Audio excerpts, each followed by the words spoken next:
my cap to Baylor and Scott's team. I've always admired Scott from the distance. Just not just what he's done recently, but if you just look at what he's done here at Baylor over a long period of time. He's one of the guys in college basketball you look up to as a young coach and go, that's how you do it. And he's built something over time that's sustainable.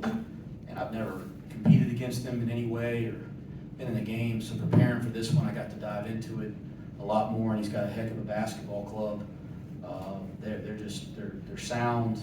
They make you defend them. They run great stuff. Their players play with confidence. Congrats to them. They're a heck of a team. I'm certainly disappointed about the result. We've just now lost 2 one-possession games, 3 or 4 days, and that's frustrating. And we're going to feel like we had our chances to win both of them. But we're in a league right now. We're in the best league in college basketball. And we don't have the ability to put our heads down or feel sorry for ourselves. We got to get ready to play Tuesday night. We got to learn from this one, and there's some positive things we can take. I thought our fight was excellent. I loved how we just kind of stuck with it.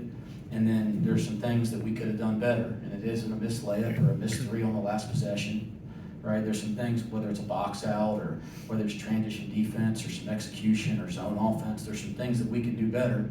We got to learn from that, and we have a chance to get back to work. But we got a big-time team in TCU coming in Tuesday night. We got to turn the page quick, learn, and get ready to play. And that's what this league is. I'm new to it, but I've learned quickly you can't dwell. And so that's kind of where my focus is, even though we just finished the game. But Dan Skillings was excellent tonight.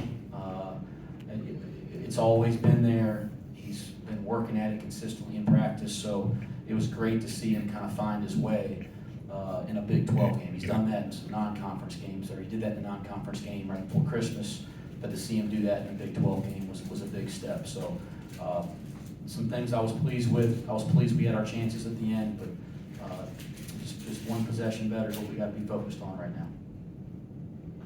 If you guys have a question, raise your hand. We'll get back to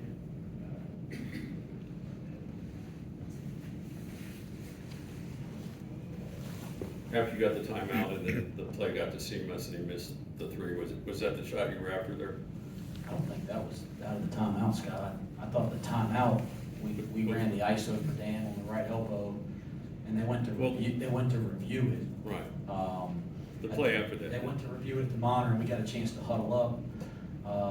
We designed a play to get Dan a look on the backside, and actually thought he might have had a chance at it, and not that they didn't make the right read, because there's no reason to try to thread the needle, because we had a design to bring Seamus off the other. So there was 2 options on the play.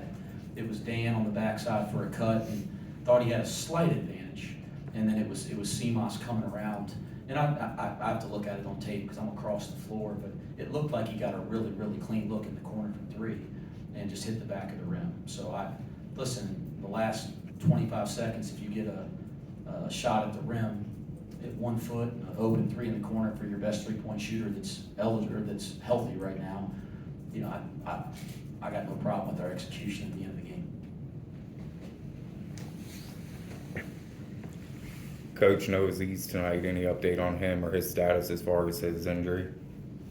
I know that there was and I'm not holding back. He had a medical, did something medically the last couple days to try to help his back that kept him from being able to play tonight.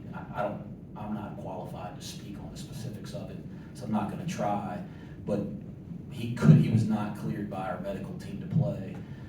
We'll reevaluate the next couple days as we get back home. I know he feels better. Like he's said that to me multiple times in the last 24 hours. So I'm hoping that we'll get it back real soon. Coach, Jacoby Walker went scoreless for about 25 minutes, but then he finished with 14. I guess it's pretty difficult just to keep the guy down. He's that talented. It was a big key to defending them, looking at their team and success. I mean, they're like coming into the game, the 3rd-ranked offensive efficiency team in college basketball.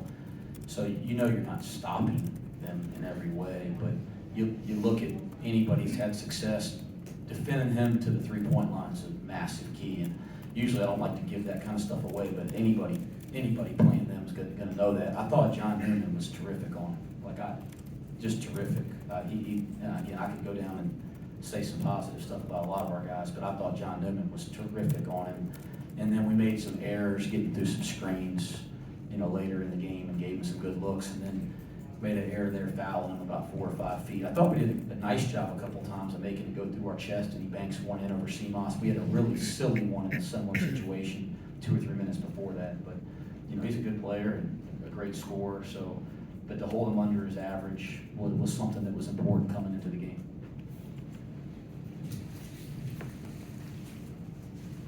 Are you happy about the defense? 62 was their lowest of the year, 59 was your lowest, and then they're hitting 43% of their threes. They're held to 25 tonight. I mean, I'm not happy with anything, not to be picking on Scott. I'm not happy because we lost the game, but our team is taking steps defensively over the last 10, 12 days. If we continue to do that, this team is going to be fine, but we got to continue to do it. So we're getting better defensively. If you want me to be honest, I'm pissed that we missed some weak side box outs. Like, that's the thing that's just in my mind in every way. I mean, we missed a bunch of weak side box outs. Seamoss missed a bunch. Dan misses a big one late. Like, we missed some weak side box outs. So I'm pissed about that part of our defense, but we are getting better defensively because we've been working with intention in practice, and if we continue to do that, that'll be good for us. Dan, 17 second half points. What were you seeing from the Baylor defense that allowed you to get going? Repeat that again. 17 points in the second half. What were you seeing from the Baylor defense that really allowed you to get going? I was just moving it with my team and trusting that we all make the right plays at the right times and be playing aggressive.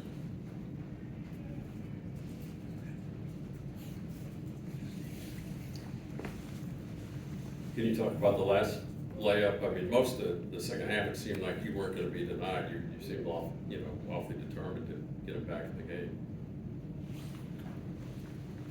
59-50, you scored about 7 straight points, and then you had a chance there at the game winner. So just talk about what you were thinking toward the end of the game, just the way you were playing. I was feeling good. Our team was playing together. We were playing tough. We were playing strong. And when we all do that, when we all crash the board and play defense and work together and try to get stops together, everybody gets together and we all go hard together when that happens, when we all bring it in as a team. Coach, it seemed like Vic and Jamil kind of struggled tonight to get going. Jamil didn't score, I think, the final 30 minutes of the game. Was that something Baylor was doing or just an off night for those two? Well, I thought early they were pretty good.